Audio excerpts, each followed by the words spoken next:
Welcome, friends. A lot of feedback, questions and comments came back to me, and I realized that when we are sort of like entering the path to awakening, we might have a lot of confusion coming from the plethora of informations and teachings that somehow, sometime, sound a bit contradictory. And so I wanted to talk about this. In his text, The Prayer of Mahamudra, the third Karmapa, Rangjung Dorje, give us an explanation in three stages. First one is what is the nature of the ground, starting point. Then what is the path, really? And then finally, what is the fruition? So that's a structure to help us to understand the path. Ground, path, and fruition. According to the third Karmapa, the ground, which is the nature of mind, the nature of all phenomena's manifestation, should be understood as the union of the two truths, the relative truth of manifestation and the absolute truth of its essence of emptiness. And when we look at this, it seems to be very complex, and that's why we really have to spend time studying it and pondering. The contemplation is very important. So, because we sort of like fall into extremes, if things appear, they must be real, and if they are not real, as you say, then how come I see them? This is because we perceive it or understand it through the filter of our dualistic framed mind. And so we have to take this apart. And during the last video, I spoke about what Karmapa told us about change and karma. And change is a very important element of this understanding. When you look at phenomena, and more particularly, you pay attention to the fact that everything is constantly in change and changing, constantly in movement, the next thing you will see is that everything is actually interconnected. There's not one thing that stands in and of itself. There's always some other elements that allow the manifestation, and each of these elements in turn need different elements that will allow this particular element of the manifestation. So we begin to see manifestation more as a canvas or a net than a solid, homogeneous entity. So that's the first thing. We have to understand the fact that things do appear because they're devoid of any substantial and permanent reality. Because things, phenomena, are devoid of permanence and substantial reality, autonomous reality, they can appear, they can manifest. So this is the ground that we really have to understand. We have to understand the inside out very clearly and very precisely through the usual modality of study, reflection, and meditation. Once we have this very clear, we're going to apply it to our meditation and everyday life. And that will be the second segment on the path, which is the path itself. So the third Karmapa explains that the path is the gathering of the true provision, the provision of merit on one side, the driving force, and the provision of wisdom.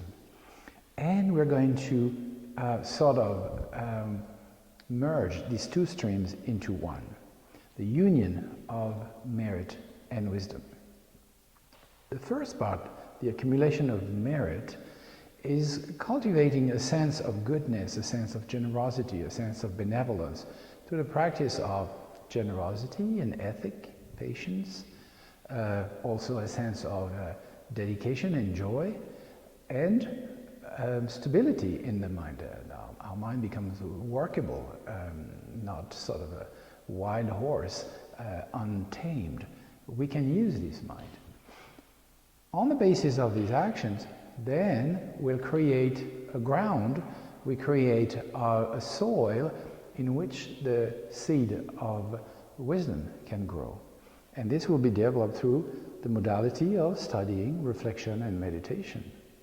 But mostly the aspect of wisdom will be to always remember the absolute reality, while the aspect of merit will be to remain connected, to remain engaged with benevolence, loving kindness, compassion, so that these two are not excluding one another.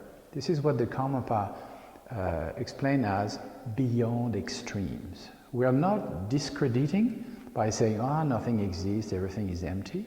We're not embellishing by saying, whatever manifests seems so real, so vivid, that it has to be true. Progressively, we can see that these two aspects can coincide. Not only that, they are sort of mutually supporting each other. They're helping each other. So through the study, the reflection, and the meditation, we come to realize that, yes, I need to be engaged. I need to work with the situations with generosity and patience and ethic. I need to put a lot of time and effort in it, and this is something that's very fulfilling. It is kind of like my main project in life. It's really nourishing, so there's the joy. And as we do that, in relation to other people and direct situation in our life, we also cultivate moments of calm abiding, where we sharpen our attentiveness, our mindfulness, our carefulness, so that we can really be focused on what is and not being easily mesmerized by the way things appear. The fact that we like them or we don't like them, and all of this was just peripheral disturbance. So with the practice of calm abiding, we are well equipped to move into the practice of insight or vipassana, where we can look at the manifestation, the phenomena, but also we can look at the perceiving mind. And finally, that which is actually the liberating factor, the relation between the two, between the perceiving mind and the object that is perceived. So as we cultivate sort of a dual mode of action, one which is connected but not disconnected from absolute reality, and the mode of wisdom that is not disconnected from benevolence and engagement and, you could say, responsiveness to the situation of life, then progressively our understanding of the true nature of manifestation, the true nature of mind, will become more clear. First we don't understand, then we understand. First we understand, but we don't really feel it.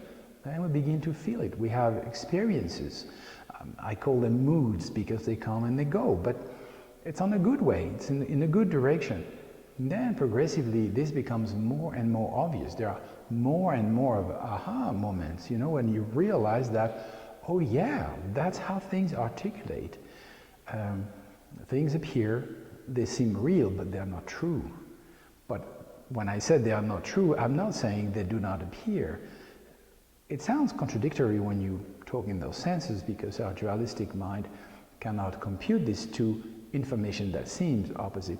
But in your experience, the convergence, the merging of the two flow of merit and wisdom becomes more and more obvious. Even if you don't have the words really to express your feeling, it is clear. There is a certainty that sort of begin to grow in you.